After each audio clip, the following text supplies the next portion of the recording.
মা তুমি আবারও শুরু করছো না? এখন থেকে নিজের কাজ সব নিজেই করতে হবে, আমি কিছুই করব না যতদিন পর্যন্ত তুমি বিয়ে শাদী না করো।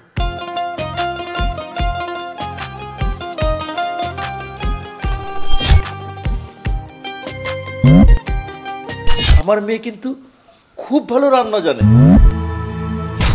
আপনার সাথে আমার কিছু কথা ছিল। সত্যি কথা বলতে কি, আমার না বিয়ে করার ইচ্ছা ছিল না। বলতে পারো মায়ের অনুরোধে, মায়ের ইচ্ছা পূরণ করার জন্য বিয়েটা করা। দেখো তো বৌমা, এই গহনাগুলো কেমন? কিন্তু মা, এগুলো আপনি আপনার কাছে রেখে দেন। আমার যখন পড়তে ইচ্ছা করবে আমি আপনার কাছ থেকে চেয়ে নেব। তুমি আসবে, তোমার সাথে খাবো, তাই তুমি খেয়ে আসছো মানে?